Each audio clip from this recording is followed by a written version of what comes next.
7ই মার্চের ভাষণ এবং মুক্তিযুদ্ধের চেতনা এটাকে সামনে রেখে পেছন থেকে আওয়ামী লীগ পুনর্বাসন করা হচ্ছে।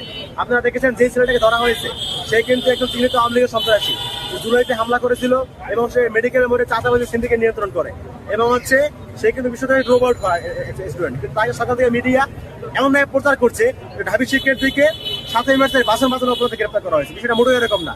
এখানে সম্পূর্ণ দেখতে পাচ্ছি আমরা 7ই মার্চের ভাষণ, মুক্তিযুদ্ধ এগুলোকে সামনে রেখে পেছনে আওয়ামী লীগকে পুনর্বাসন করা হচ্ছে। একটা বিষয় আমাদের ক্লিয়ার হতে হবে যে 7ই মার্চের ভাষণ কিংবা মুক্তিযুদ্ধ এগুলো আওয়ামী লীগ ছাত্রলীগ এদের একটু সম্পত্তি না। মুক্তিযুদ্ধ বাংলাদেশের আপামর জনগণের।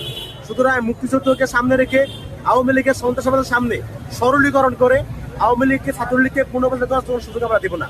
আপনারা দেখেছেন আজকে যেটা হয়েছে, আমরা যখন শুনতে পেয়েছি যে 7ই মার্চের ভাষণ এটাকে সামনে রেখে ঢাল বানিয়ে পেছন থেকে আওয়ামী লীগ পুনর্বাসন করার চেষ্টা করা হচ্ছে, তখন কিন্তু আমরা এখানে এসে আমরা যেটা করেছি, আমরা কিন্তু আইন নিজের তুলে নেই, আমরা কিন্তু শাহবাগ থানায় তাদেরকে সোপর্দ করেছি।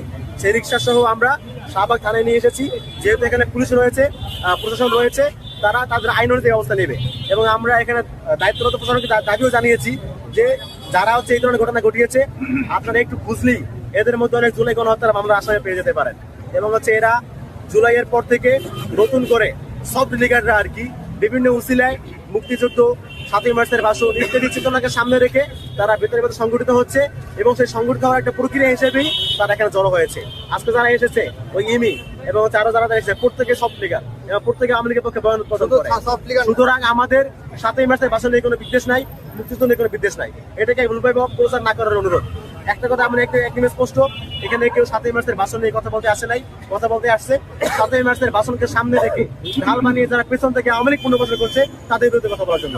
এটা স্পষ্ট করতে হবে।